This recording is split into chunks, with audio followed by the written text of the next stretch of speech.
Order, order. I call Dave Robertson to move the motion. Thank you, Mr Vickers. Can I say what a pleasure it is to be able to lead off in this debate with you in the chair.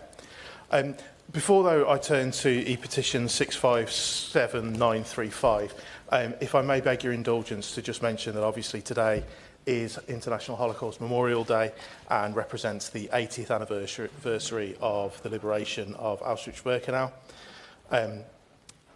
Given that it is the 80th anniversary today and the fact this is very possibly the last significant anniversary that many of the survivors will be here with us, I think it is really important that we do mark today because we must never, ever, ever forget the crimes that were committed in the early part of last century. And I stand foursquare behind the work of the IHRA in making sure that we never forget and that we can turn darkness into light. Thank you. I beg to move that this House has considered E-petition 657935 relating to speech and language therapy. Today I'm introducing this topic that is something which we so often take for granted, and particularly those of us who will have the opportunity to contribute to today's debate. Communication and our ability to speak and our ability to put our point on the record in the way that we do is so fundamental. Now, it's fundamental to members of Parliament because of the jobs that we do, but it is so fundamental to everybody across this country and, in fact, across the globe. The power of communication is our ability to speak, to express our thoughts, our feelings, our hopes, our needs, and our politics. It is, in its most simplistic definition, how we connect with each other. However, for some people, it's not so simple. The words are there, the feelings are there, the thoughts are there, but they just can't quite find how to get those words out. And that is so difficult for so many people. And I don't think it is anything that we should ever overlook, because that ability to communicate and that need to connect with people is true of every single human being. And supporting people to make sure that they can always find those words and they are always able to reach that communication and reach out to others is something that I am sure everybody would support. And that's where speech and language therapy steps in, not just as a treatment, but as a lifeline, as a way to help people find the words. It's about helping people find their voice and helping them overcome the barriers that keep them from being heard. If we can't communicate, we can feel invisible, we can feel alone, which in itself is a huge challenge. Speech and language therapy is more than just a clinical service. It is absolutely vital to huge numbers of people across this great country. It's the bridge between silence and expression, isolation and inclusion. And whether it's a child who is struggling to form words, or an adult recovering from a stroke, or someone with a lifelong condition affecting communication, speech and language therapists are the unsung heroes in helping people rediscover their ability to speak, to listen and to engage with the world. Last week, I had the great privilege to speak with Mikey, who created this fantastic petition. And one of the things that really struck me throughout that meeting was not just how thoughtful and how well prepared and how well read and how on top of every single part of this Mikey was, but actually in his determination that this wasn't just about him. This wasn't about Mikey's treatment, this wasn't about Mikey's journey, although he is very able to communicate that and very able to discuss that with people and very willing to do so. It was really clear that actually this isn't about Mikey. This is about Mikey standing up for people who find themselves in a similar situation to him. And I think that when you get the opportunity to meet somebody who is a true campaigner and is willing to spend their time and spend their efforts on supporting people across their community, it's something that we should all applaud. And I would very much like to place on record my thanks to him for the work that he does. When I spoke with Mikey, though, he told me that actually he's one of the lucky ones. A year and a half after he was diagnosed with apraxia, he was offered an hour of speech therapy a week. That became a huge boon to Mikey's ability to take part and Mikey's ability to develop and to just be part of the world. But he feels lucky at that, because for so many people, the ability to access speech and language therapists is a postcode lottery. And it shouldn't be a matter of luck. Getting people the help that they need with something so important should be a minimum. And in fact, the Royal College of Speech and Language Therapy recommends for Mikey's conditions 4 sessions per week. Now, Mikey didn't raise that in terms of not feeling that he wasn't being supported, but he was using that as an example of actually where the current provision and the current support that's available doesn't meet the need. Even for people like Mikey, who in his own words is lucky to have the support that he's had. The waiting list for speech and language therapy for adults was, in August of last year, just over 23,500 people and over 67,000 children and young people. Every single one of those lives can be touched, and every single one of those lives can be immeasurably improved by making sure that they have the treatment that they need, because that treatment allows them to rebuild the confidence that they may have lost. And that was absolutely something that Mikey told me, is that actually, after having his treatment, his confidence grew. He's less anxious. He's able to speak publicly with strangers and friends. He was able to get a job and catch up in education. And it's all down to the speech and language therapists who supported him in reaching his goals. It's not all down to the therapist. Obviously, Mikey is responsible for a huge amount of what he's done. But it's all his ability to be able to express himself and be able to show the world where he's coming from and what he does is down to the language therapists who supported him with him. I did also meet with the Royal College of Speech and Language Therapists and Speech and Language UK last year. And the most striking thing that came out of those meetings was actually how important it is to look at this issue through the lens of social justice. The most striking piece of data that they shared with that is actually 25% of all children when they go to primary school have some form of diagnosed or undiagnosed speech, language and communications needs. But if we look at the most deprived areas across the country, that percentage rises to 50%. On top of that, we also have the fact that over 60% of children in young offenders institutions have communication difficulties. Now, that is too stark a reality. That is too stark a piece of information to be accident. There is something here which could be driving that. And I think by reaching out and making sure that people are able to express themselves, are able to engage with the world at large, be that school, be that friends, be that family, be that wherever it is, can support people in helping them access the world and prevent them from going down that path, which can end up with them making some difficult decisions and finding themselves incarcerated. But it's not always just about young people.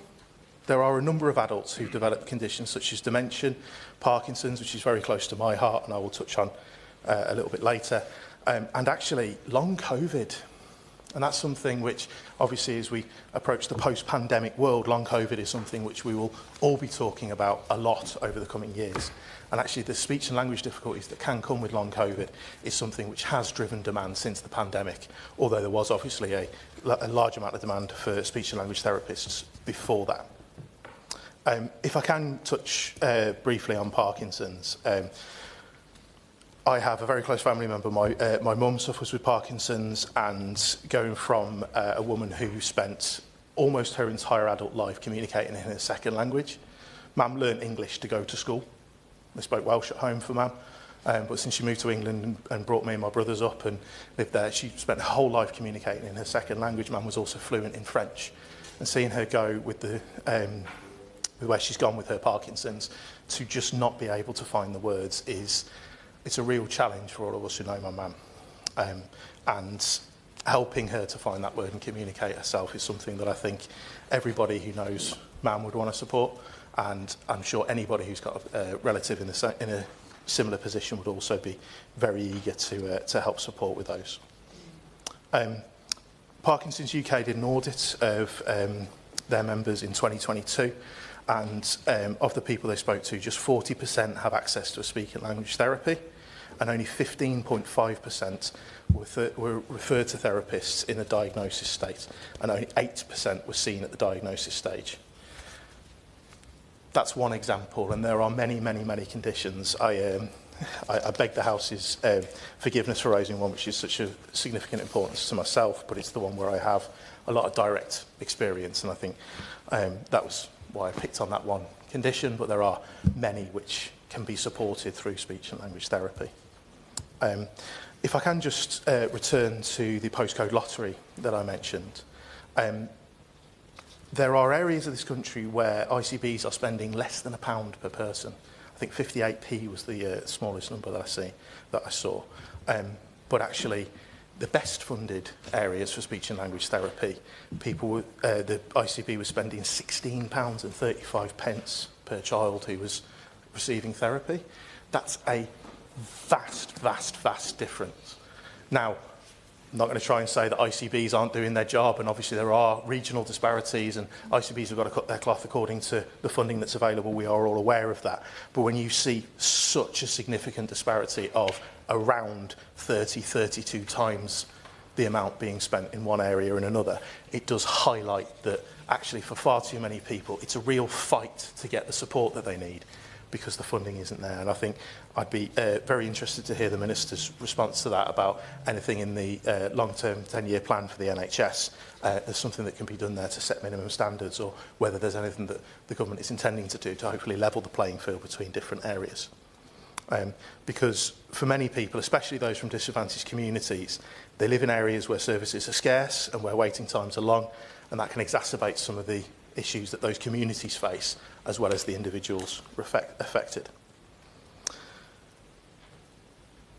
But it's not always just about funding. And we know that the answer isn't always just to put more money into the system. Where it's needed, it should be there.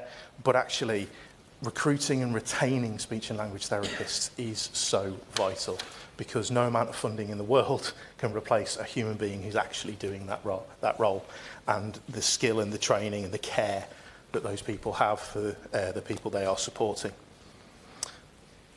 There is a shortage of therapists in our system, and many are leaving the profession due to burnout, insufficient support and unsustainable workloads. And when I spoke to the Royal College, they were very clear that actually recruitment is one side of this coin, but retainment is absolutely a part of this as well. It's not just an operational necessity, but it's actually how we not only increase the number of speech and language therapists there are available, but make sure that the more experienced people can train and support and mentor people who are less experienced in getting through those grades from grade 5 to grade 6 and so on. A survey by the Royal College found that 17% of speech and language therapy roles are currently vacant. That's a huge number. That's almost 1 in 5. And actually, by making sure that we have the right number of people here to support this vital care that people need, it can have such a profound effect right across the country. The biggest shortages are amongst Band 6 and Band 7s in the NHS, the more specialist roles. But across the board, therapists are saying that they want to do this job. Nobody goes into healthcare for the money. Everybody goes in there because it's a vocation, because something they really want to support their community and support people where they really need it. And they really want to be able to do that. But in order to do so, we've got to do something on caseloads. We've got to do something on making sure that people are able to devote enough time to each of the people that they see. To close, Mr Vickers, I am very proud that the government will be bringing forward a 10-year plan to offer a vision of a healthier, more resilient NHS.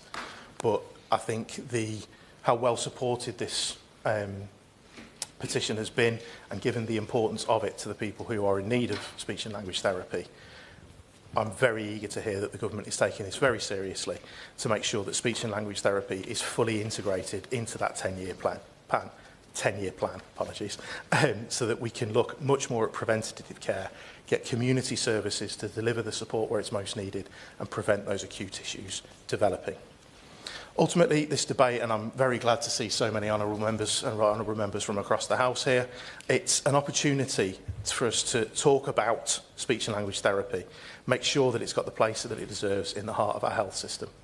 I'm sure there's much more that many others will like to say, and I very much look forward to the honourable member opposite and his contributions. But on that basis, I so move. Thank you, Mr Vickers. I remind members that they should bob, as indeed they are doing, if they wish to be called during the debate. The question is that this House has considered E-petition 657935 relating to speech and language therapy. Saki Bhatti. Thank you, Mr. Chairman. It's a great privilege to serve under your chairmanship. And can I just pay tribute to the member for Lichfield? I thought he gave an excellent speech there, and I can't think of a single thing I actually disagree with him on. Although I might wait till we read the Hansard just to double check that. But I thought he gave a very passionate speech, and he spoke very passionately about his own mum and the situation with Parkinson's. Like many members across this House, issues of special educational needs and speech and language therapy are not new to me. They're not new to my inbox. So I think this is a really timely and important debate. It's particularly important because of the hard work of one of my constituents, Mikey Akers, who is in the gallery here today, along with his mother and with other friends who I will also mention. And he was the instigator of this petition, which is very much the reason why we're here. Mikey first came to see me on 13th of January 2022. And little did I know at that point that this young man would be such a giant when it came to standing up for children and adults everywhere who've been affected by speech and language conditions. And in many ways, this young man has given voice to many, so many up and down the country who, through no fault of their own, don't have their voice. Mikey's asked me was really simple. He looked at me and he said, "Will you help me raise awareness around verbal dyspraxia?" And I'm not afraid to admit I had no idea what verbal dyspraxia was at that moment. But of course I said yes, because for us as members, it is one of the easiest things that we can commit to, using our platform to raise awareness about issues that particularly affect your constituents, but others across the country too. I went away to investigate verbal dyspraxia and see how widespread it was, and what I found out was that actually there's a huge lack of awareness around verbal dyspraxia, and yet there were friends of mine, parliamentarians in the last parliament, Mr. Chairman, who suffered from various forms of dyspraxia, which I found out when I raised Mikey's issue at PMQs, and I had parliamentarians come and speak to me about whether they had some form of it or they knew someone who did. And very simply, for those who don't know, verbal dyspraxia is when a child has difficulties in being able to make and coordinate the movements needed to produce speech that is clear and easy to understand. I then said about, like the honourable member opposite, it's been meeting with the Royal College of Speech and Language Therapists, Dyspraxia Foundation, and many other expert organisations and expert practitioners. And I'd also like to draw attention to Gillian Rudd, who's in the audience here, who's a senior lecturer at Birmingham City University, who's training future speech and language therapists, and I will also touch upon workforce. Indeed, she herself contributed to the Burko 10 Years report, and it was her petition back in 2018 which garnered 11,000 signatures at the time, which led to a Westminster Hall debate on this particular topic. So Gillian came to see me in 2020, and I'm so pleased that I've been able to at least highlight her work and support her in all the work that she's been doing. Since my first meeting with Mikey, I've been able to raise the issue of speech and language therapy and verbal dyspraxia in the House on a number of occasions, including at PMQs. And I'm pleased that in conjunction with Mikey, the Royal College of Speech and Language Therapists, and Chris Kamara, Mr. Chairman, who you may be aware of is a very well-known footballer and commentator, we were able to hold the event in Parliament, in the previous Parliament, calling on the government to do more to support speech and language therapists. And just to, because I talked about verbal dyspraxia, Chris, and I hope you won't mind me saying this, and he's spoken about it in public, suffered, or during lockdown, suffered from apraxia. And in the role that he had, where voice and speech matter so much, the intonations, being able to get your thoughts out. I'm not going to try and copy his most famous lines, but they matter so much. And he was so brave about the way he spoke about it. So Cami and Mikey were very kind enough to invite me onto their documentary, Lost for Words, which is on ITV Play. And anyone who wants to get an understanding of some of the challenges families face across the country. I know Georgia Leckie is here as well, who's on there, and it's very illuminating about the trials and tribulations that parents and children go through to get the support that they need. Of course, look, as I said, this is an issue that has affected so many of us in this Parliament and in previous Parliaments as well. So the Department of Education previously, in the previous government, had committed £8 billion to special education needs into 2021-22 financial year. And in the financial year 22-23, this was increased by £1 billion to over £9.1 billion. The spending review in 2021 announced £2.6 billion over the spending review period to 2025 to create more than 30,000 new high-quality school places for children with SEND nationally, more than tripling the current capital funding levels, or the previous capital funding levels, to over £900 million to 24-25. This was a significant transformational investment, which I was very proud of, and it also supported local authorities to deliver new places in mainstream and special schools, as well as other specialist settings. And it would also have been used to improve the suitability and accessibility of existing buildings. Of course, none of this is to say that there isn't more that needed to be done or that needs to be done going forward. There was also a £2.6 billion capital investment in high needs provision that was announced in October 2021. And that was to deliver up to 60 new special and alternative provision free schools. And this was in addition to the 48 special free schools already in the pipeline, and over 90 were already open. In fact, we've had a number open in the borough of Solihull, which I represent, and a recent one in my honourable friend for Solihull West and Shirley. In March 2022, the government announced high needs provision capital allocations, which amounted to over £1.4 billion worth of new investment, which was focused on the academic years of 23-24 and 24-25. So my first question to the Minister, and I hope you can provide some clarity, because of course there has been a change of government, a change of priorities. Will he be able to lay out the funding based on those numbers, and whether that funding will be increasing going forward, and what his intentions are?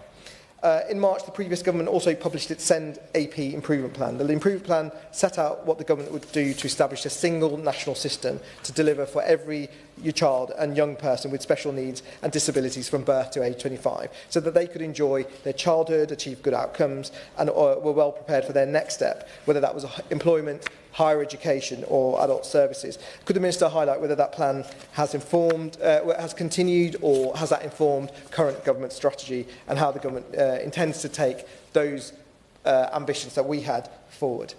Look, it is no secret that councils are under great strain, and so I'm hoping the Minister, as much as he can highlight what the intentions are in coming years to support local councils to alleviate the strains, especially when it comes to SLT and with the integrated care boards. The Honourable Member mentioned the demand on workforces, and this has obviously been a perennial issue, and the RCSLT briefing for this debate highlighted that as well. How does the government intend to alleviate pressures in this field? Does it intend to help fund more places, especially at the university level, because obviously we know these are really complex issues with very high skilled people that are needed? I also just wanted to raise a few questions that I think Mikey also had. One of the key things he raised with me from the very first day I met him, actually, was about the lack of awareness in the teaching profession and also in the health profession amongst GPs to trying to identify cases of verbal dyspraxia. I know the Minister might not be able to answer on the educational side, but perhaps he might be able to highlight what he might be thinking about going forward in terms of making sure health professionals are able to be prepared to identify some of these really serious issues. Of course, I have to ask this, will the Minister also agree to meet with myself, Mikey, RCSLT, and because of the cross-party nature of the member for Lichfield as well, given the way he's opened this debate. Perhaps the Minister could also highlight the time frame for any increases in spending, and as the member for Lichfield said about the retention of workforce, what his thoughts are in terms of making sure that we keep more of the people that enter into this profession. A key thing about policy, of course, is the metrics that we use to assess those policies. So perhaps he could highlight how what would be a successful, what are the metrics for a successful policy around speech and language therapy. So we have some measures, and the House members in the House are able to assess that going forward. And I hope the answer to the next one is yes. But does the government recognise the economic benefits of being able to get people and young people and those who are young at heart to be able to have better speech and language therapy and being able to contribute to the economy? Look, I'm going to finish where I started, and I want to encourage people like Mikey and others who he inspires to continue to campaign on this issue. There is always more to be done, and he really is a legend. I met him a number of times. I thank him for allowing me to support him on his journey. And I'm going to end with some words that Mikey's got, because he said, I raise awareness of verbal dyspraxia and apraxia, so those who share my diagnosis now and in the future never feel the loneliness that I felt growing up. Thank you. Serena Brackenridge. Thank you, Mr Vickers, and it is a pleasure to serve under your chairmanship. I'd also like to begin by thanking my honourable friend for Lichfield for bringing this important debate to the House today. But I must also thank Mikey Akers, all campaigners and the Royal College of Speech and Language Therapists for their tireless efforts in bringing this critical issue to the forefront and having the priority that it needs to have. I heard remarkably that when Mikey tabled this petition on the Parliament website back in March 2024, something like over 10,000 signatures were secured in just 16 days. But I'm not surprised, because communication is at the heart of who we are. It's how we connect, how we learn, how we work and build relationships. It's a fundamental human right. And just as vital is the ability to be able to eat and drink safely when swallowing becomes difficult. For deaf people who already face enormous barriers, access to timely and appropriate support is even more crucial. In September 2024, more than 64,000 children in England were waiting for speech and language therapy. In my own constituency of Wolverhampton North East, children and families are facing unacceptable delays and limited access. Behind each number is a child struggling to communicate in the classroom, a young adult trying to rebuild their life after a brain injury, or a stroke survivor who feels isolated because their voice has been taken away. And I would like to share the story of Samantha, one of my constituents who knows this struggle all too well. Samantha is a former modern foreign languages teacher in Wolverhampton. After a stroke during the pandemic, her ability to speak 4 languages and her independence was severely impacted. Samantha is mobile. Her disability is hidden, but you would know after speaking with Samantha. Yet accessing the specialist speech and language therapy she needed was an uphill battle. Samantha's story is not unique. It's a reality for far too many people across the country. And let's not forget the workforce challenges. Speech and language therapists are invaluable, yet there simply aren't enough of them to meet the growing demand. Despite efforts like the Speech and Language Degree Apprenticeship, we are still falling short. Private therapy is out of reach for most families, leaving NHS services overwhelmed. The current system is underfunded, overstretched and unprepared for the future. Meanwhile, adults in the Black Country Integrated Care Board are waiting far too long, with over 1,000 people on waiting lists in November 2024. So what do we need to move forward? 1, increase funding to meet growing demand. 2, a robust workforce plan so we have enough skilled therapists to support everyone in need.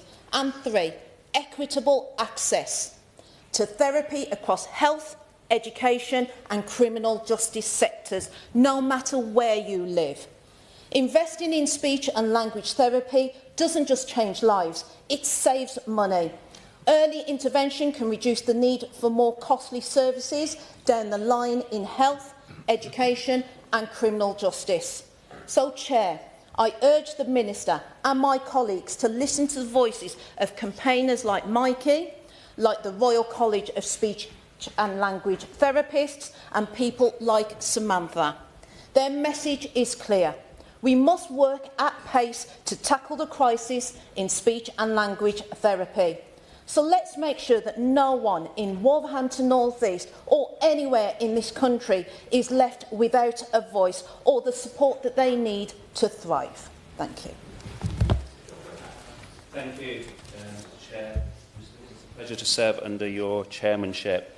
Not being able to articulate your thoughts verbally is, I suspect, not something many of my colleague parliamentarians suffer with, but unfortunately it's the truth for hundreds and thousands of people in this country.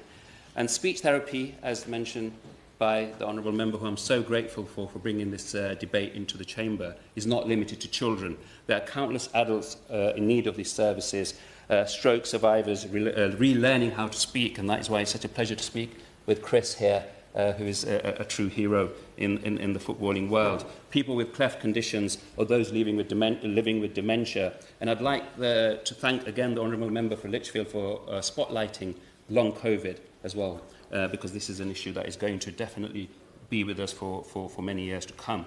The need in the adult sector is significant, but today I want to focus on children because they represent our future, and without intervention at this critical stage, the challenge they face will only grow.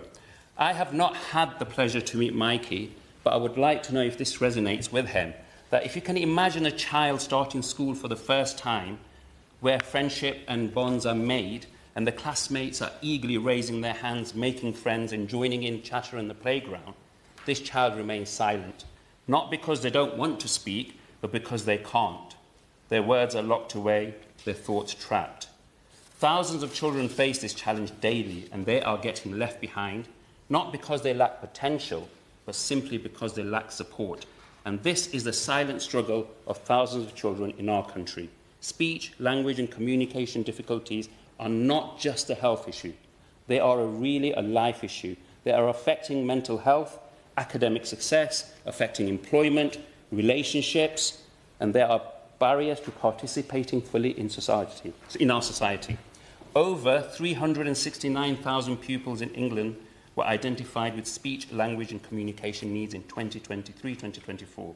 This is a staggering 64% increase since 2015. And yet, as of November 2024, more than 65,000 children were waiting for speech and language therapy. Nearly half had been waiting for over 12 weeks. The impact of these delays cannot be overstated, but really worryingly, in socially deprived areas, upwards of 50% of children start school with impoverished speech, language or communication. These delays snowball, creating challenges in literacy, learning and, most importantly, social integration. And what is really concerning is that research is showing that more than 60% of young offenders have difficulties with speech. Is this the postcode lottery that Right Honourable Member for Lichfield was talking about? The cycle of disadvantages start with communication barriers, and it can end in exclusion, isolation, or even worse. This is now a crisis. Speech and language therapists are overstretched, underfunded, and working in systems that fail to meet the demand or support of local needs. And yet there is a solution within reach. Speech and language therapy changes lives. It is not about helping children speak clearly, it is about unlocking their potential. It gives them tools to learn, connect and thrive. It breaks down barriers to education and opportunity. With timely intervention, children can overcome these difficulties and go on to succeed in school, work and life. In 2015, the Royal College of Speech and Language Therapists commissioned research to estimate the benefits of speech and language therapy compared to the cost of not doing it. The results showed, this was in 2015, for every £1 spent on speech and language therapy, it delivered £2.30 in healthcare savings. Speech therapy is not a cost, it is an investment in the future of our society. So we need urgent actions. Firstly, we need increased investment to reduce waiting time and ensure every child, no matter what their background is, gets the support they need.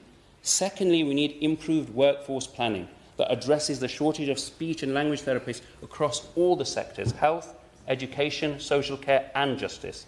And thirdly, universal proactive provision so that support is fully preventative rather than reactive and limited. These changes align with the government's stated priorities. Communication is fundamental to all areas of public policy. It touches economic growth, an NHS fit for the future, our safer streets and breaking down barriers to opportunity. This is a moment to decide whether we will act. Will we allow these children to struggle in silence, or will we give them a voice? Lastly, I'd urge the government to meet with Mikey Mikey Akers and the Royal College of Speech and Language Therapists to discuss workforce retention and development. Let us invest in our future. Let us make sure every child has a chance to be heard, to succeed and to thrive. Thank you.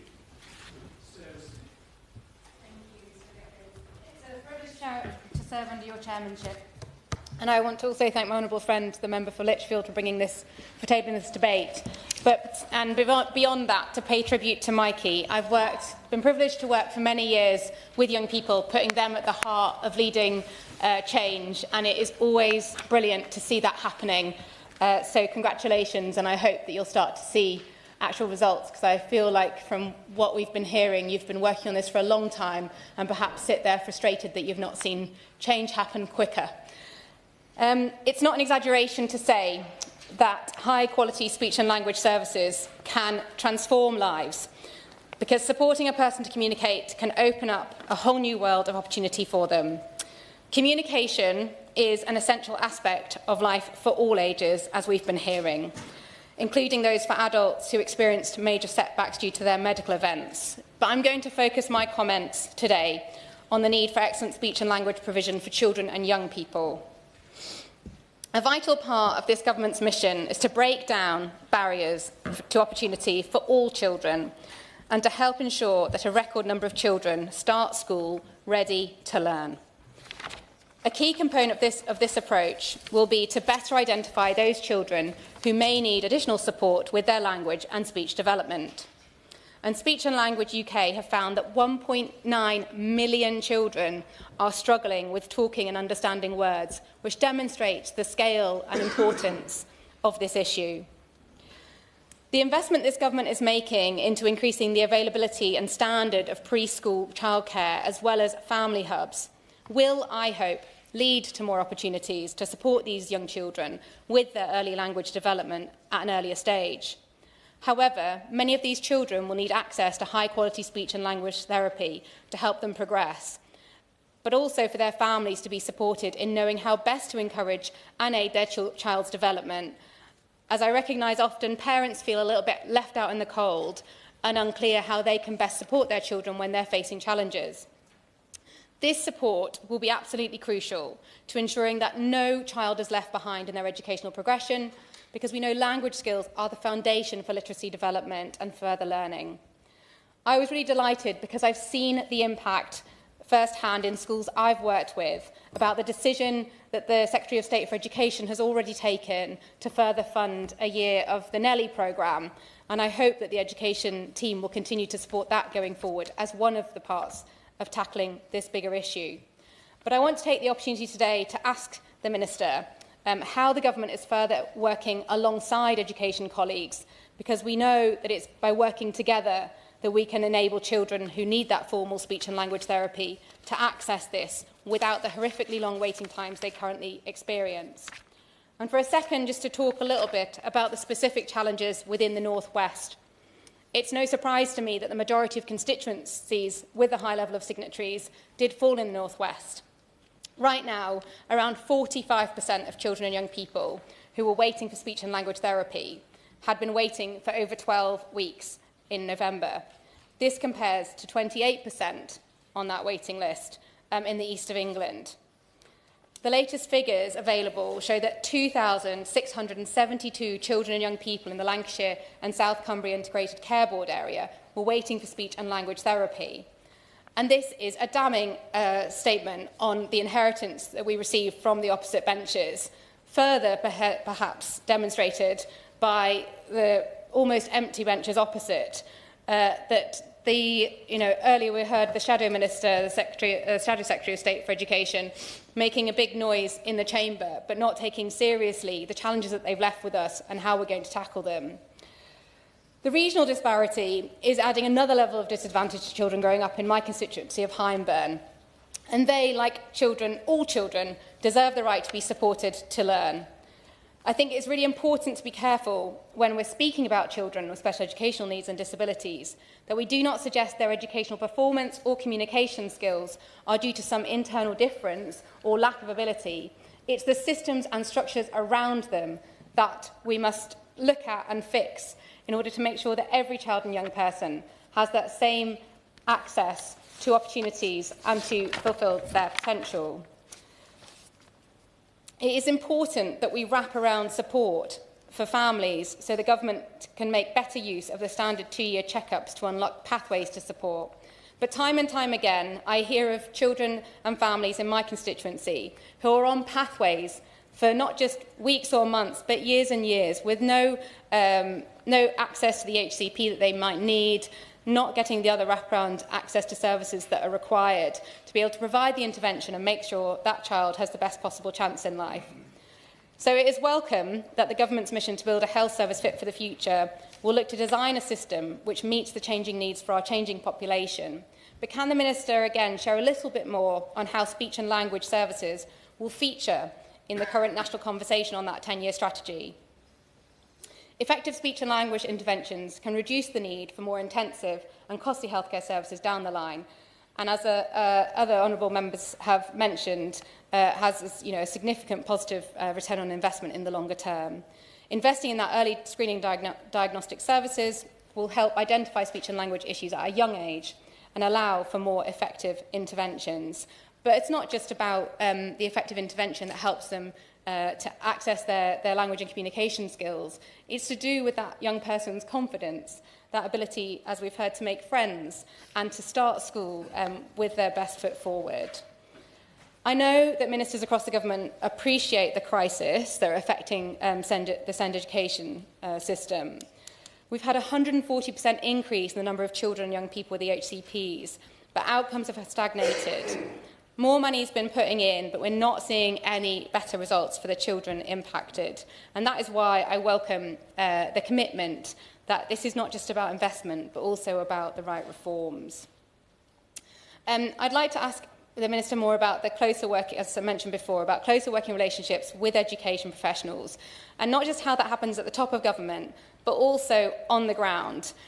Where's the opportunity with the schools rebuilding programme to be able to look at the co-location of education and health services and therapy, and making sure that's built into the design right from the start? I know that the head teacher leading on the rebuilding of Hyndburn Academy in Hyndburn is really open and keen for this thinking, so it'd be great to hear the Minister's views as to how that will be rolled out nationally. There are, of course, many wonderful examples of inclusive schools, but many parents have felt forced to explore seeking an EHCP for more specialised speech and language support. So have you made an assessment, has the Minister made the assessment of how a focus on speech and language specialised support in schools, as well as inclusion, could help create a system where parents do not always have to go through a formal written process to secure the resources that they need? And this might tackle the huge challenges that we face in that part of the system. We cannot simply solve the problems in the SEND system without increasing support for children struggling with speech and understanding words. Finally, I just wanted to close in saying that my comments are focused a lot of language development and formal education, but I've had the immense privilege of knowing children in my life who are non-verbal, but wonderful and profound communicators. Communication comes in many forms, and that is why I spoke about the systems and structures we facilitate around our children to ensure that every child and young person is given the opportunity to thrive. No child should be held back from the stronger social participation, relationships, learning and well-being that can be forged with the right support. Thank you, Mr Vickers. Conor Rand.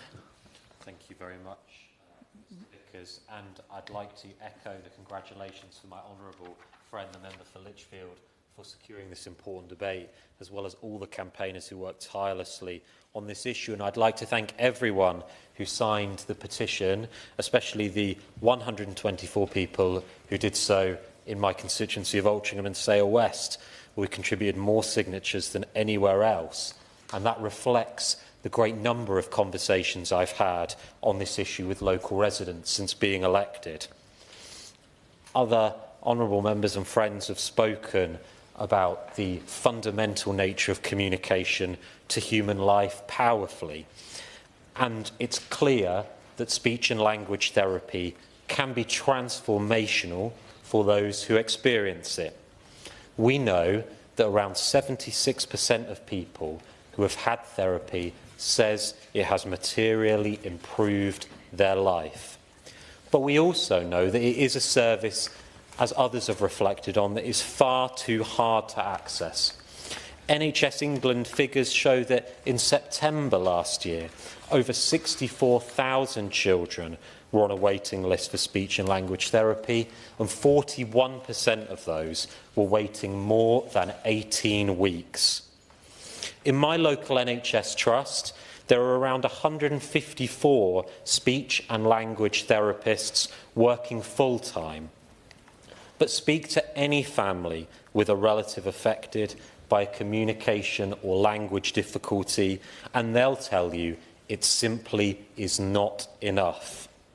And I've spoken to many school leaders locally, especially primary leaders, who are having to make stretched budgets stretch even further to fill in the gaps. The picture we face is stark and reflective of the huge crises in both our National Health Service and our special educational needs system.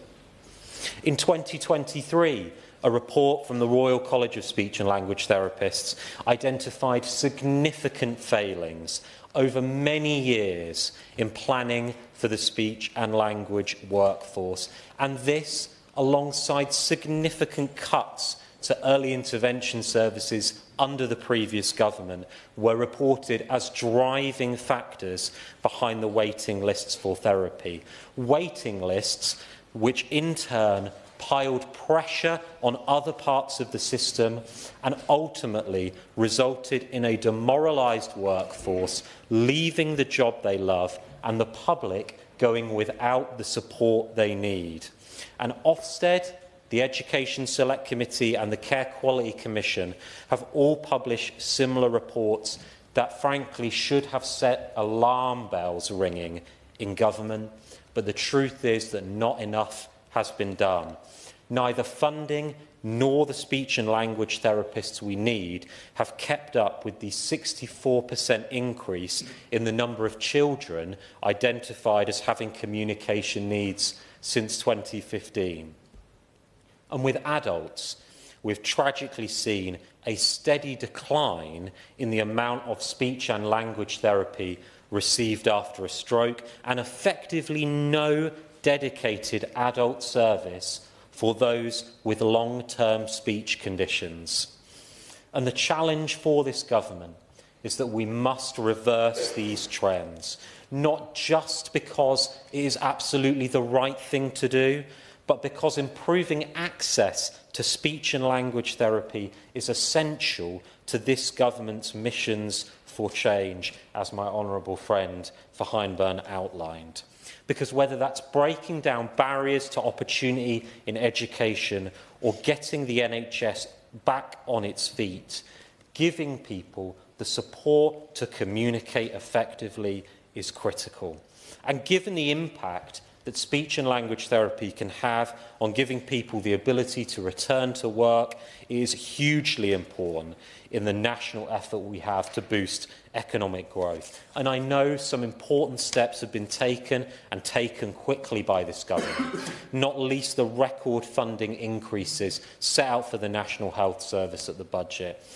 While I know that there is no ring-fenced central funding for speech and language therapy and that service delivery is in the hands of the integrated care boards, I would like to know, if possible, from the Minister what work the government is doing with ICBs to ensure that that extra funding feeds through the system and is being felt by individuals affected by communication and speech issues. If possible, I'd also like the Minister to address how the government will improve the planning for the whole speech and language therapy workforce and what provision there is to do this in the NHS workforce plan that I know the Health Department are currently looking to update, which is desperately needed across our National Health Service. And finally, I'd be extremely grateful if the Minister could set out the progress being made in delivering the early language and support for every child Pathfinder project, so education settings can increase their ability materially to support speech, language and communication development. These are big and challenging issues for the government to address. But that's why members like me and members on these benches have been sent here. elected on a mandate of changing and rebuilding our public services so they can be there for those that need them. And we should never lose sight of the role that restoring speech and language therapy provision must play in the driving missions of this government. Thank you, Mr Vickers. Williams. Thank you for your chairmanship, Mr Vickers, and it's a pleasure to speak in this debate introduced by my honourable friend for Lichfield on behalf of the Petitions Committee. But I really want to start by thanking Mikey for doing all the campaigning to bring this really important matter to this place. And I can't miss the opportunity. I'm also delighted to see Chris Kamara in the room. Being a Stoke MP, my twin sister is a massive Stoke City fan, so she'll be most envious that she's not in Westminster Hall today. Today, I really do want to emphasise the importance of speech and language therapy to deliver on our government's ambition for childhood development and in supporting children with special educational needs. 10% of all children and young people have a diagnosed long-term speech, language and communication need. And that is why we must invest in these services so they are not held back in school and so that they can communicate confidently with their peers. Now, we know that early language development promotes positive outcomes later in life.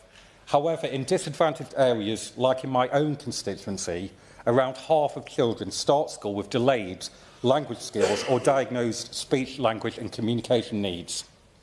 Speech and language therapists provide vital support in clinical settings to children with diagnosed complex needs and SEND. They also deliver universal programmes in early years settings, yet sadly these programmes have been decimated by funding cuts over recent years. Across Stoke-on-Trent and Kidsgrove, our local team at the Midlands Partnership NHS Trust and its organisations like Stoke Speaks Out and Thrive at 5 work incredibly hard to support our children. But sadly, I've heard repeated concerns from local service providers about insufficient funding, rising demand and difficulties, as we've heard today, around recruitment and retention. Investment has simply not kept pace with the increase in the numbers of children with increasingly complex needs and SEND. In Stoke-on-Trent, I was surprised to learn that the average number of children allocated to a single therapist caseload at any point in time is 269, and that's simply not acceptable. Our children and young people really deserve to be able to access clinical services when they need them, yet too often this has not been the case. In 2024, 41% were waiting longer than 18 weeks for therapy, and that's the largest waiting list across paediatric services.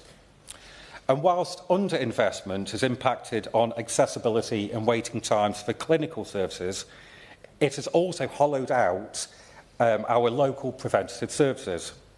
Now, as scarce resources are being used to meet statutory requirements and to deliver specialist services, we've seen significant cutbacks in universal programmes which support children in early year settings to meet their developmental milestones. We know that these universal programmes have a very positive impact on children's outcomes. Early intervention can prevent children from developing more complex needs, and it can reduce the need for referrals to more specialist services in the future. And that is why we need programmes, and more of them, like Every Child's a Talker, Thrive at 5 and Stoke Speaks Out, which have delivered excellent support to our families across Stoke-on-Trent and Staffordshire. Now, I'm delighted that our government has committed to a new target. We want 75% of our children to achieve a good level of development at 5. The first 3 years of a child's development are critical for their brain development, and I'll stress the importance of investment in speech and language therapy to deliver on this mission, as well as our plans to reform the SEND system. So I close by urging the Minister to listen to the calls for investment, to tackle the long waiting list faced by people in my constituency, but also to hear the calls to invest in preventative services. Thank you. Helen Hayes. Thank you, Mr Mr Vickers. It's a pleasure to see you in the chair today. I thank the Petitions Committee for securing this important debate and my honourable friend, the member for Lichfield, for introducing it. And I want to associate myself with his words on Holocaust Memorial Day. I also congratulate Mikey on starting the petition and on his impactful campaign. Speech and language therapy is a vital service that supports children and adults with the development of speech and assists those who have difficulties with eating, drinking and swallowing. As Chair of the Education Select Committee, I will focus my remarks today on access to speech and language therapy for children and young people.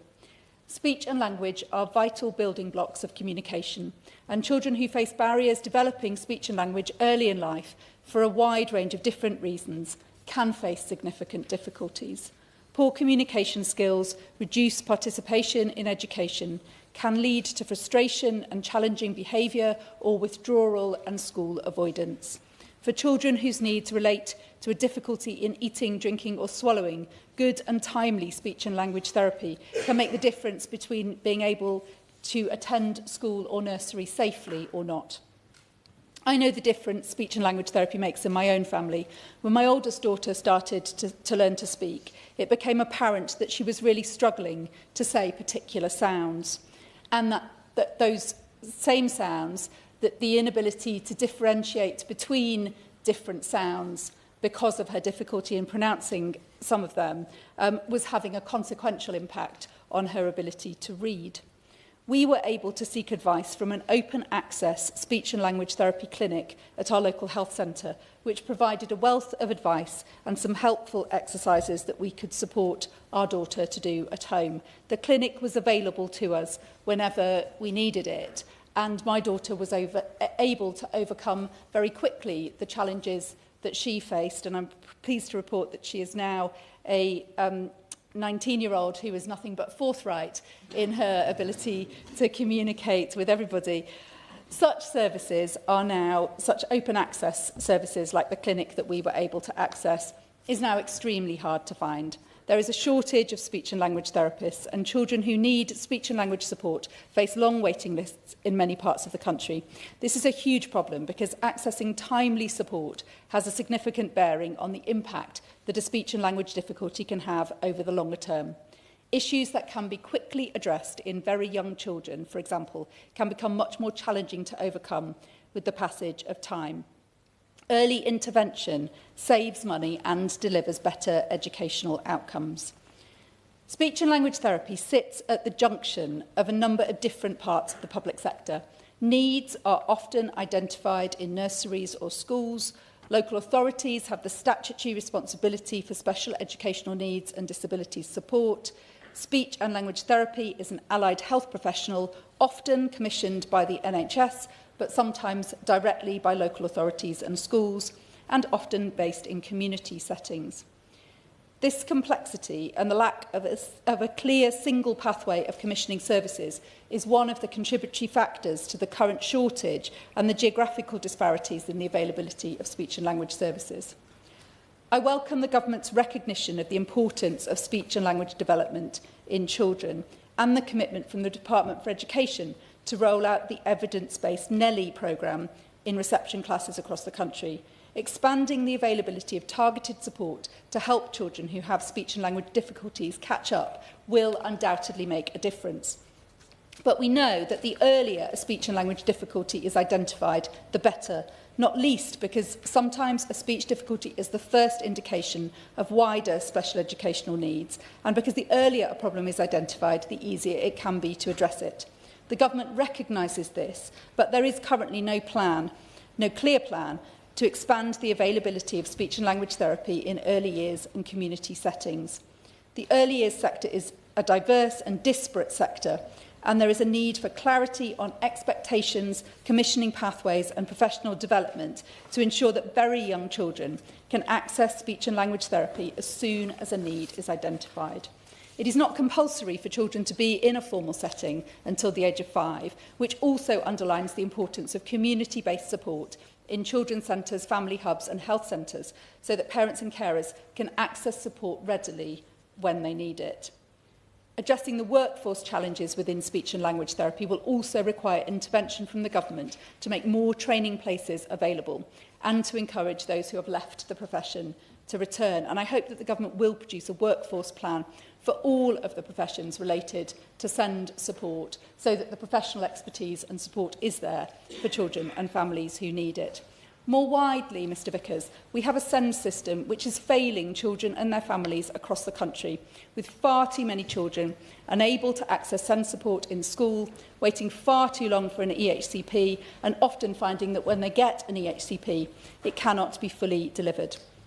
Since we have a Minister for Health who is responding to this debate today, I will take the opportunity to highlight that when I speak with parents, teachers, local authority officers and others who are responsible for delivering SEND support, very often they say that within the EHCP, the H is too often absent.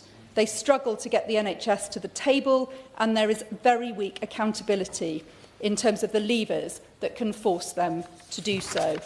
So can I ask the Minister to look in detail at this issue and to work with his colleagues in the Department for Education to ensure better collaborative working between health, education and social care colleagues in the best interests of children with special educational needs and disabilities? Finally, Mr Vickers, I'll take this opportunity to plug the Education Select Committee's recently launched inquiry on special educational needs and disabilities. As a committee, we recognise the vital role of speech and language therapy within the wider network of services that contribute to effective SEND support.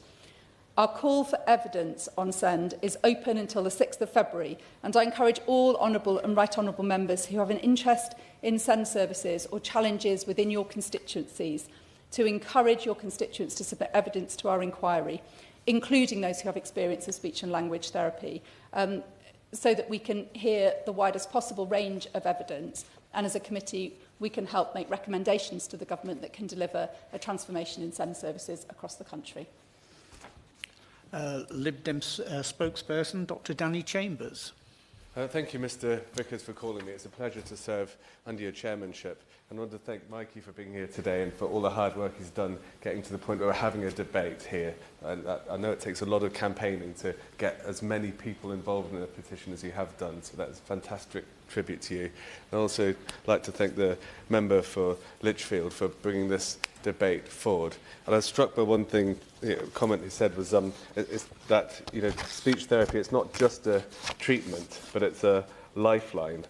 And that was certainly brought home to me recently in Winchester. Last year, I visited an aphasia support group, and someone called Jez Hodgkinson, who's part of that. There's a group of people who meet every couple of weeks, and they've all got speech issues caused by various types of brain damage, sometimes caused by brain injury, caused by strokes, caused by brain tumours, and dementia. And they were telling me that aphasia affects about 350,000 people in the UK. And Jez Hodgkinson said to me, he said, learning to live with aphasia takes hard work, luck, and lots of support. And this isn't helped by the lack of knowledge of the condition. I'd never actually heard of aphasia until I'd had a stroke, so hence it was important to share our stories, both inside our group and with the wider public, including those with a voice in Parliament. And certainly, my personal experience of living with my father, who had a series of mini strokes, then had dementia, and really, really did struggle to communicate. He knew what words he wanted to say, but he couldn't reach for them, and it made communication very, very difficult, especially for a very independent farmer who had quite a hot temper at the best of times. So it didn't help. But all people who have difficulty communicating, whether it's a result of a hearing impairment, or special educational needs, or conditions like strokes and Parkinson's, they all have the right to participate in society fully and independently. And too often these rights are not fully recognised. And everyone here has talked about how fundamental it is for us to be able to communicate, because we are a social species. We function because we can communicate. But even with my veterinary background, we understand how fundamental this need is, because with puppies who have had their ears cut off or their tails docked, they communicate primarily by body language, And when they lose that ability to communicate, they then cannot socialise, they get psychological issues, they get behavioural problems that last for their entire life. And how much more important is it, for humans who need to be able to communicate with friends and family, and also to be able to access services or interact with strangers on a regular basis, to be able to work and also get a whole education? Because everyone deserves independence and the opportunity to flourish with them and their families supported, so they can express themselves and communicate with ease in a way that is most comfortable to them. So speech and language therapy can make a life-changing difference to the people it supports.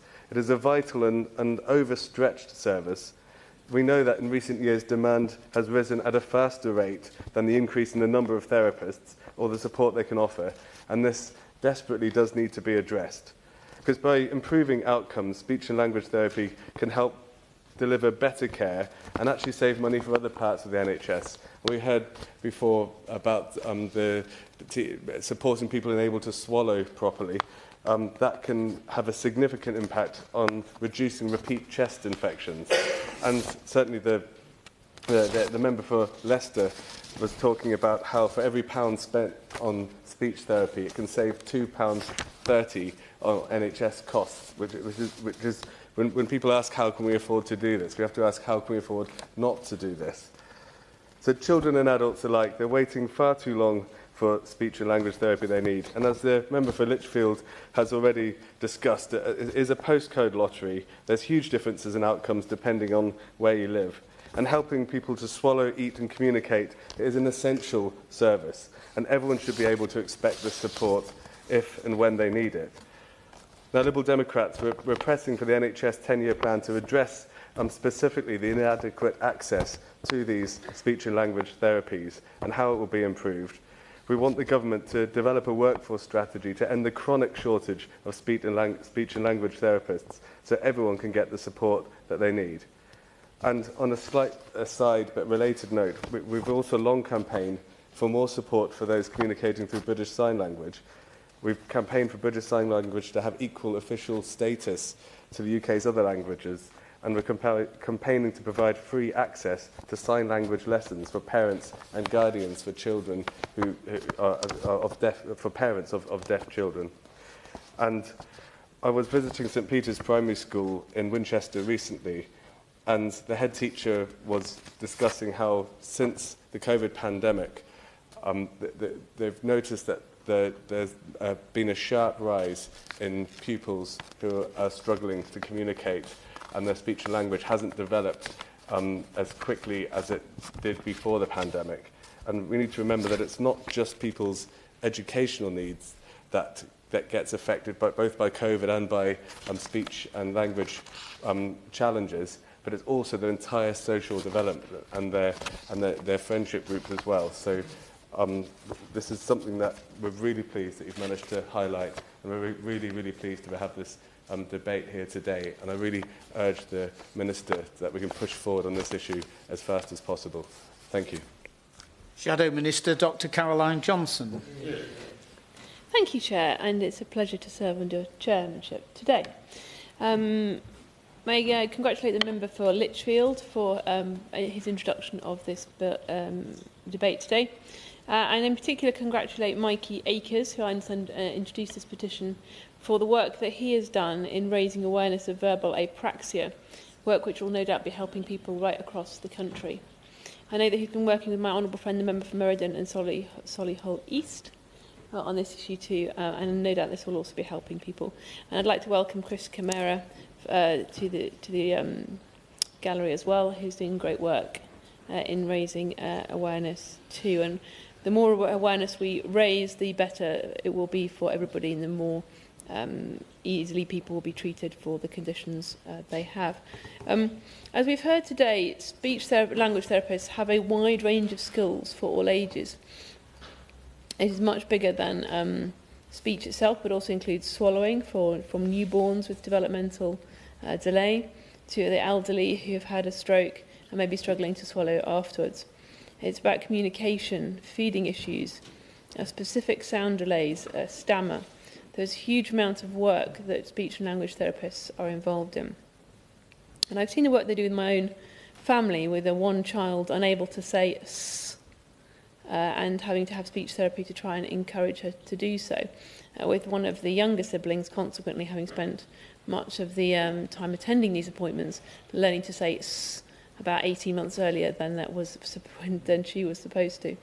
I also had a child that had a stammer, and learned who was treated successfully. But I learned from that the whole family needs to be on board to treat the child. I'm very grateful to the support that I got from the NHS speech and language therapists for my family. But when I went along, particularly for this child with the stammer, I learned that this was about daily games, that this was something the parent and indeed the whole family had to do. I had to learn to play with my child without asking her any questions, which is actually a lot harder than it looks. I had learned about the importance of sleep, and I also learned that early is better. I remember the speech and language therapist talking about this being a groove, like on a record player, and if you got stuck in a particular groove, the deeper it got, from the more times the disc player went round, the harder it was to jump out of it. And so the importance of ensuring that speech and language therapy is instituted as early as possible to make it easier to treat the patient. And so I wanted to ask the Minister a little bit about parent resources, because if early is better, then being able to start with some aspects of treatment and management even before the patient sees a speech and language therapist with special guidance would be helpful. And I saw that Hereford and Worcestershire Health and Care had some very good online resources for parents to talk to them about what they can do to help their child with a speech or language condition. The priority of reducing overall waiting times for community services was reflected in NHS England's operational planning guide for 2024-25. And local systems across England were asked to develop the comprehensive plan by June 24 to reduce the overall waiting times for community services, including reducing waits over 52 weeks for children's community services. The waiting lists have reduced from roughly 76,000 last July to 63,000 at the end of the last year. This is still too long. Will this government focus on trying to reduce these waiting lists still further? And does the Minister have a target in mind for next year to see how far he would consider it successful to have reduced those waiting lists? What is also clear, and has been reflected in many honourable member speeches, is that the demand for speech and language therapy has gone up. According to Department for Education data, in 2023, 370,000 pupils had a speech, language and communication need in England, an increase of over 64% from 225,000 in 2015-16. This is not related to an overall increase in the number of school-aged children. So why is that the case? And one could perhaps consider that the more people are aware of the conditions, thanks to active campaigns, and this is a good thing because people are getting referred earlier and treated earlier. But it also would appear that the number of children affected by speech and language conditions has gone up. And I know that the Minister and his government have talked a lot about prevention being better than cure. And I agree with that. So what work has he done to look at the causes of the rise in speech and language difficulties? Looking for some suggestions, in my research came across screen time. What is the effect of screen time? It reduces imagination, peer-to-peer speaking and verbal problem solving. It's also a solitary rather than truly social activity. We know that more children are spending more and more of their time online, particularly young children as well. The families are smaller. Does that mean that people have less time to interact with other children? We have an increased number of bilingual children, and whilst that in itself does not cause speech and language problems, it can cause temporary language mixing at younger ages, in some cases slower vocab acquisition in early years. So what is the Minister doing to find the cause of the rapid increase in the number of children with speech and language difficulties in order that we can prevent them rather than wait for them to occur and then treat them? I also wanted to talk about the Nuffield Early Language Intervention, which I think was mentioned during the debate as well, which is a TA-delivered programme which has been accessed by over 11,000 schools since the pandemic. It's known to improve, it's otherwise known as Nelly, it's known to improve the speech and language communication of the children who go through the programme by 3 months, and that the improvement is much greater for more disadvantaged children. So can the Minister commit to continuing to ensure that children have access to the Nelly programme? Pre-election, I know the Department of Health and Social Care was also working with the Department of Education to ensure that young people with special educational needs and disabilities receive the right support. The collaboration included work together to implement the SEND and Alternative Provision Improvement Plan published on the 2nd of March 2023. And those two departments were also working together on the SEND workforce planning and had established a steering group to oversee this work with a view to completing it by 2025. Can the Minister please provide an update on the steering group's work and what plans it has to commission research into supply and demand for speech and language therapy? In 2023, the Department of Education also launched a 2-year Early Language and Support for Every Child, the ELSEC Pathfinder project with NHS England to improve access to speech and language therapy. Funding for that is due to run out this year. So can the Minister confirm whether it will be reviewed to allow the project to continue and whether the funding will continue to be provided? The Government is also due to refresh the NHS long-term workforce plan this year. Back in 2023, the NHS long-term workforce plan set out an ambition to increase allied health professional training places by 25% by 2031-32. But the Royal College of Speech and Language Therapists and others have highlighted this is only likely to cover speech and language therapists in the NHS workforce, and the Minister needs to address also shortages in educational and criminal justice settings. So can he confirm what work he's doing with his colleagues across government to ensure that that is the case? I think many speeches today focused on the speech and language needs of children, and that is understandable, but can the Minister talk perhaps in his wrapping up about what work he's doing to support adults with speech and language difficulties or swallowing needs? And finally, if we're to understand from the newspapers, many aspects of care across the NHS are now to be deprioritised, and the ministers are to focus on one specific target. Whilst I wouldn't expect the Minister to comment on any leaks, can he confirm that speech and language therapy will not see a reduction in real-term resources? Thank you, Chair. Minister. Well, thank you very much indeed, Mr Vickers, and it's a pleasure to serve under your chairship. And I'd like to congratulate my honourable friend, the member for Lichfield, for securing this important debate and for the really passionate and moving and powerful way in which he spoke, particularly about his own mother. And I'd really like to thank him for sharing those personal experiences. I'd also like to thank every member from all sides of the House that's spoken today. I think we have had really compelling accounts about access to speech and language therapy for both children and adults. Yes, of course. I thank my honourable friend, and my apologies, Mr Vickers, and my thanks also. I had to leave for a ministerial appointment. In 2018, my father suffered a stroke, and the staff at my local hospital, the George Eliot, couldn't do enough for him. They were absolutely fantastic. But I know that my father stayed in hospital longer than he needed to, because that was the only way that he could access the speech and language therapy that he needed and the help to enable him to swallow. It was fantastic to see him recovering that speech because of their intervention, because he'd served for nearly 50 years as a volunteer magistrate. And so to see him now being able to challenge my ideas and give his comments on my contributions in this House is wonderful to see. Last week I held a consultation event in my constituency where a dietitian told me that she felt there wasn't enough ability for her and her team and speech and language therapists to give help in the community. She was quite excited about our ideas for virtual wards and asked me on her behalf to plead with the Minister to make sure that we gave recognition to speech and language therapy in terms of putting more care into the community. And I know that my dad would have been very pleased to receive this.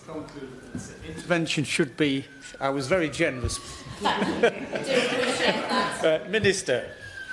Well, I thank my honourable friend for that intervention and again a wonderful example of the personal experience that so many members on all sides of the House have of this service that can be life-changing for so many people, and I pay tribute to her father for for coming through in the way that he has, and I pay tribute to all of those in the community care services, and the care that he received was obviously absolutely vital and life-changing for him, and that's wonderful to hear. Interesting point on virtual wards. It is absolutely right that we are building on the innovation and the opportunities that they offer. Later in my speech, I'll say a word or two about the three big shifts that we are going to put at the heart of our 10-year plan: the shift from hospital to community, from sickness to prevention, and from analogue to digital. And I think the virtual wards are a great illustration of how we can bring those three seismic shifts together in order to transform our health and care system. So I can tell her that the 10-year plan, I think, is the right forum and opportunity, and I would encourage her and actually all members from all sides of the House to get involved in the 10-year plan. change.nhs.uk. Please go on there, and honourable members may also wish to organise roundtables and discussion fora in their constituencies and to talk exactly about the kind of innovations that we're looking to bring to the fore. I'd also, it would be absolutely remiss of me not to pay tribute to Mikey Akers. What an outstanding young man he is, truly an example to us all. And of course also to Chris Kamara and the whole team that are campaigning with such vigour and verve on this vitally important issue. And I would of course be delighted to meet with Mikey and Chris and the team at a mutually convenient time to discuss the project and how to take it forward. As our debate today has shown, speech and language therapists work with people of all ages, providing specialist care and support. This takes place across a range of different settings: health, care and education. And it offers a wide range of communication needs, from children whose speech is slow to develop to older people whose ability to speak has been impaired by illness or injury as a result of Alzheimer's, a stroke or a head injury, for example. Speech and language therapists will also support patients who have difficulties with swallowing and eating and drinking. The variety of support a therapist can provide means that speech and language therapists play a key role in a wide range of care pathways. A speech and language therapist will be a core part of the multidisciplinary stroke rehabilitation team, providing long-term rehab for stroke patients. But it's not just the patients they're supporting. A speech and language therapist will also work with a patient's family and carers on how best to facilitate communication and support the patient, sharing their expertise to upskill the support network of the person that they are caring for. Another example is the role speech and language therapists play in supporting autistic people. They can provide interventions to improve communication skills where needed, or for those individuals that are unable to speak, speech and language therapists can design alternative communication systems. Speech and language therapists will also, as part of a wider multidisciplinary team, contribute to a young person's education, health and care plan. A therapist will carry out a detailed assessment of the individual's speech, language and communication abilities, which will help to determine the additional support that they may need to access education. It is this key role in care and support pathways that creates complexity in funding and commissioning models for speech and language therapy. In some cases, full care pathways are commissioned as opposed to individual services within that pathway, whilst in some areas, community health services are commissioned using block contracts. Both create challenges in clearly identifying specific funding streams for specific services. Speech and language therapy is commissioned locally by integrated care boards and in some cases by local authorities. Funding is allocated to ICBs by NHS England. The allocations process uses a statistical formula to make geographic distribution fair and objective so that it more clearly reflects local healthcare needs and helps to reduce health inequalities. This process is independent of government and NHS England takes advice on the underlying formula from the Independent Advisory Committee on Resource Allocation. NHS England is continuing to work with ICBs to develop their financial plans. NHS planning guidance sets priorities for systems, and the Secretary of State has confirmed that this key document will be published imminently in due course. Each ICB will then commission the services they need for their local area, taking into account their annual budget, planning guidance, and the wider needs of the population they cover. Local commissioners are responsible for ensuring their offer is tailored to the local population and for ensuring their communities are able to access the specific support that they need. NHS England continues to work with ICBs to develop their financial plans to ensure that communities are able to access the healthcare support they need when they need it. So that's by way of illustrating the complex patchwork quilt of systems and processes that need to be gone through in order to deliver the kind of care that is required by the people who know best what is required in their community at the coal face, if you like. But that said, I would also like to offer reassurance that the government is committed to properly funding the NHS. And we recently provided a £26 billion boost for health and social care at the budget through the policies and choices that the Chancellor laid out. We have been clear that funding must go hand in hand with reform, and we will ensure that every penny of extra investment into the NHS is well spent. The Community Services Data Plan, published by NHS England last year, goes some way to improving data about community health services. The plan sets out how the NHS aims to improve the quality, relevance and timeliness of data. This will improve our understanding of demand and capacity across community health services, including speech and language therapy, with high-quality data to generate helpful insight to shape interventions and improvements to services. Data and clear funding lines are not the only challenge facing speech and language services. Our children and young people are stuck on waiting lists, some for over 2 years. Over 65,000 children and young people were on a waiting list for speech and language therapy in November 2024. We know that over 23,000 have been on those waiting lists for longer than 18 weeks. That is simply too long. While waiting times for adults are not as stark as those for children and young people, there were over 23,000 adults on waiting lists for speech and language therapy in November 2024. Now, we hear a lot about increasing demand for speech and language therapy and that our existing workforce is struggling to meet the increase in referrals, and I think pretty much every single honourable member raised that issue in their speeches today. The reasons for this increase in waiting times are multifaceted. While services are still recovering from the pandemic, there's also been an increase in demand. An analysis from the Royal College of Speech and Language Therapists showed demand is increasing faster than the workforce is growing. Speech and language therapy also covers a broad spectrum of support. Therapists are often dealing with complex, long-term cases requiring a resource-intensive approach to supporting their patients. And often referral pathways are complex. These referral pathways and the services offered also vary regionally. Now, as my honourable friends have pointed out, we are coming off the back of 14 years of failure that have led to serious workforce challenges. And the reality is that we have a mountain to climb on recruitment and retention.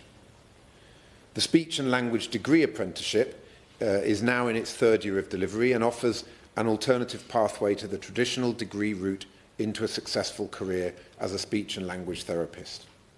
We think that that has had some positive impact on recruitment, but much more needs to be done. We want to remove the barriers to training in clinical roles, which is why eligible students get a non-repayable grant of £5,000 a year. Further financial support is also available for childcare, dual accommodation costs and travel. But we know that this does not go far enough. Training and retention of our talented NHS staff is absolutely key to our mission of rebuilding a health service that is fit for the future. A central part of the 10-year plan will be around our workforce and how we ensure that we train and provide the staff, technology and infrastructure the NHS needs to care for patients across our communities. This summer, we will publish a refreshed long-term workforce plan to deliver the transformed health service that we will build over the next decade and treat patients within the 18-week constitutional standard once again. We will ensure that the NHS has the right people in the right places with the right skills to deliver the care that patients need when they need it. And we must acknowledge that tackling this is going to take time. But we are committed to training the staff. We need to ensure patients are cared for by the right professional in a timely manner. Mr. Chairman, community health services and speech and language therapies in particular speak to the 3 seismic shifts that will drive our 10-year plan. Shifting healthcare from hospitals to communities, focusing on prevention and embracing digital care. Because effective user-centred services are invariably delivered by multidisciplinary teams which are based in the communities that they serve. The Early Language and Support for Every Child, or LSEC programme, does provide an example of different professions coming together to support children and young people. Local authorities, schools and the health and care system working together in the community to support our children and young people. This, in our view, is potentially a building block for how our neighbourhood health service should be working. 9 regional Pathfinder partnerships are trialling new ways of working to better identify and support children in early years settings and primary schools. We've asked Pathfinders to consider how to make the model sustainable after the project period, and the therapy assistant roles also have the potential to attract individuals to train to become speech and language therapists through the apprenticeship route. The LSEC workforce model focuses on recruiting pre-qualification speech and language therapy support workers into the workforce to improve capacity and knowledge of the workforce that supports children with emerging or mild to moderate speech, language and communication needs in early years and school settings. This is going to be really important as we hear a lot about the challenges our workforce has in meeting the increasing demand for speech and language therapy. Across all community health services, increasing demand and workforce availability are frequently cited as the main reasons that systems are struggling to reduce waiting times, to get on top of the demand, if you like. The interim programme evaluation is due to be published in February, at which point we can explore insights into the effectiveness of LSEC delivery at a local level. Highlight reporting data says that therapy support teams have supported around 13,000 children so far, and just over 1,000 setting staff have been upskilled in delivering interventions. It's an encouraging set of achievements, and I will continue to work with my ministerial colleagues and officials across the DHSC and the Department for Education to support this important programme. Now, I referred earlier to our ambitions for building a neighbourhood health service. We are firmly committed to moving towards our vision for such a service. Community health services will be an essential building block, keeping people healthy at home and in their communities and providing more preventative, proactive and personalised care. Later this year, we're going to trial neighbourhood health centres, which will bring together a range of services, ensuring health care is closer to home and patients receive the care that they deserve. Mr. Vickers, we've heard about the importance of adequate funding and timely access to speech and language therapy services for children and adults with communication and swallowing needs. The importance of these services is not in doubt, nor is the life-changing impact that timely access to high-quality services can have. From helping a child to develop the right skills to engage with education, to supporting adults to regain their ability to speak. So to conclude, speech and language services are facing challenges, but it is vital to have sustainable, accessible and high-quality community health services. And I will continue to work closely with NHS England, with the Department for Health and Social Care and the Department for Education on this critical issue. Thank you. Dave Robertson to wind up. Thank you, Mr Vickers. Can I place some thanks, place on the record my thanks to all of the honourable and right honourable members who have contributed to this debate today, starting with the member for Meriden and Solihull East, who made an excellent contribution, as I think we would all expect, and I'd like to congratulate him on his campaigning on this very important issue. The member for let's try that again. Member for Wolverhampton North East for raising the story of her constituent Samantha, who I'm sure will be watching the debate closely. The member for Leicester South and absolutely the member for Hyndburn for reminding us of the importance of supporting the next generation and all those who come after. Member for Altrincham and Sale West for raising the issue of unacceptably long wait times for speech and language therapy. The member for Stoke North for highlighting the caseload faced by speech and language therapists in Stoke-on-Trent and the great county of Staffordshire. The member for Dulwich and West Norwood for discussing the need for early intervention and the remarkable impact that it can have by getting that intervention in early. The member for North Warwickshire for the story of her father's experience in, of speech and language therapy. Member for Winchester on behalf of the Liberal Democrats for particularly, I think, for the need of raising the need for awareness raising around aphasia, because I think it's something that doesn't necessarily get spoken about enough in the community. I think that was an excellent contribution. The member for Sleaford and North Hykeham, I think Hykeham, have I pronounced that right? There we go. On behalf of His Majesty's official opposition, for her considered remarks, actually, and avoiding getting into this being a political football, because actually I think it's really important that where we do agree, we highlight that and we recognise that there is often more agreement than people realise in this place, and working together we can achieve those goals. And especially to Minister Kinnock, the Right Honourable Member for Aberavon and Maesteg. Not bad. Aberavon and Maesteg. Maesteg. Mum never quite got around to teaching me the Welsh that she speaks. So actually thank him for his kind words around Mum. And for outlining the complicated funding scenario that currently exists for speech and language therapy, the government's desires for the future of this therapy, as an example of the 3 shifts that the government will introduce in the NHS, and as well as the need for people to engage thoroughly with the NHS 10-year plan consultation as a vehicle to securing those changes. And then lastly, just 2 more. Thank you to the Petitions Committee for allowing me to lead on this. It's been a real pleasure, and not least because actually my constituency was the 4th highest supportive constituency of this. But finally, and I'm sure on behalf of all of us who've been able to contribute today, an enormous thank you to Mikey, without whose campaigning we would not be here discussing this.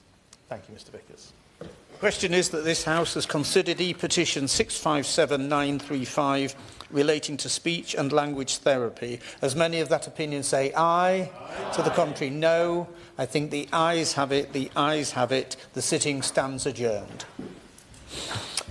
Okay.